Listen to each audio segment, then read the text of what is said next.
Alright, so we're going to continue the rational root theorem and our conjugates theorem, and we're going to do a problem together. So this is our together problem. Our goal is to find all the zeros, and we're going to use the rational roots theorem to start that off. So you need to identify information from those two terms. What are you identifying? Lead coefficient, which is 1. What else? Constant, which is 10. And the last piece that matters just to check our answers is the degree, which is 3. Alright, rational roots theorem. What is our first step? So step 1.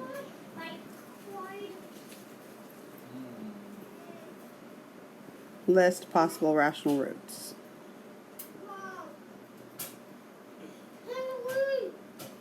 What is the little formula for that? Plus or minus P over Q. What do they represent?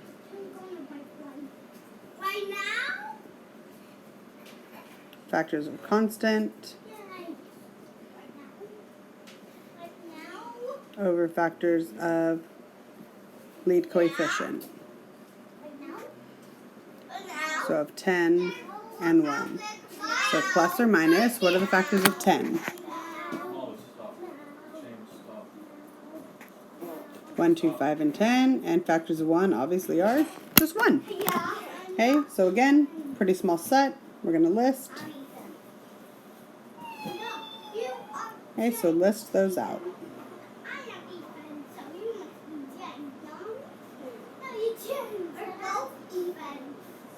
That's a 10. Okay, once those are listed out, what do you need to do with those? So what is step 2? To test them using synthetic division.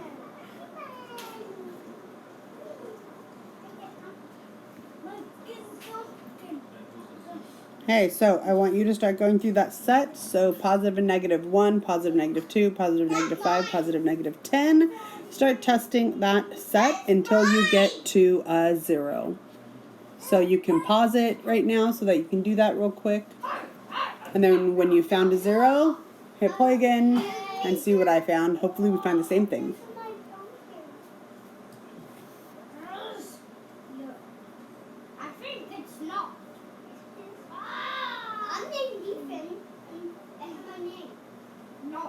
Alright, so you should have started with the 1, and positive 1 will not get you a 0.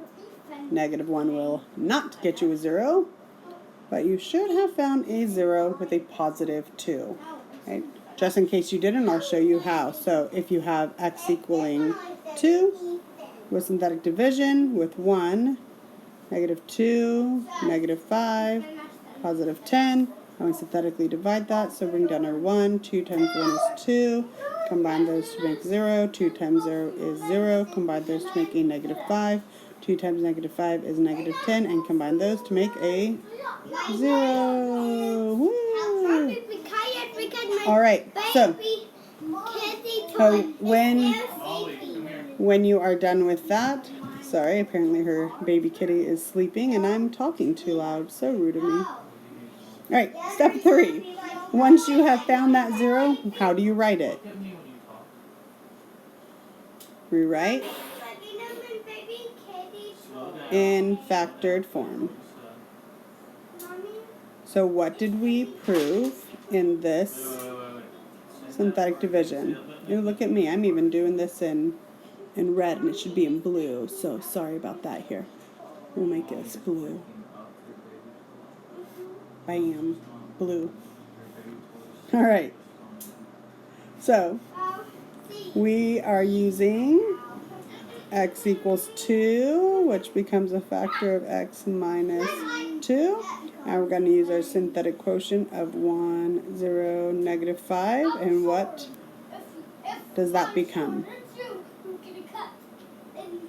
You should have gotten 1x squared plus 0x minus 5. Okay, so write that function.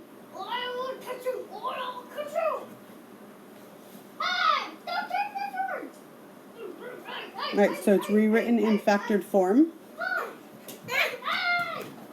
What is step 4? It's a question. Can you factor more? Look, big boosters. Hey, come play over here. Alright, so what can we factor more? That x squared minus 5. So we're going to keep x minus 2. And we're going to solve x squared minus 5. If we solve it, what do we need to set it to? Set it equal to 0. Our goal is to find the zeros, find the solutions. Alright, so x squared minus 5 equals 0. So solve that and find what 2 zeros you get.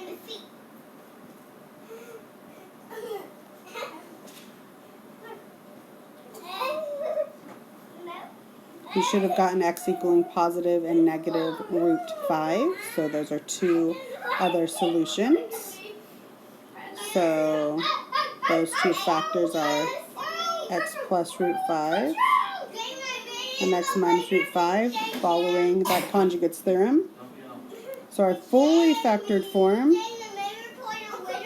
x minus 2, x plus root 5, x minus root 5. You must be so entertained right now by my crazy family.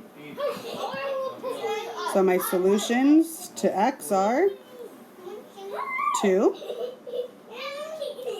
root 5, negative root 5. Okay, I'm going to give you an independent problem in case you want to do it. It kind of utilizes a little bit of everything from 4.5.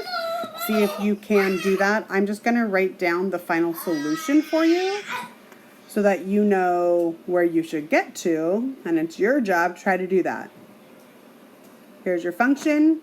You're finding all the solutions. The solutions that you should be able to get to are 1, negative 1/3, root 12, negative root 12.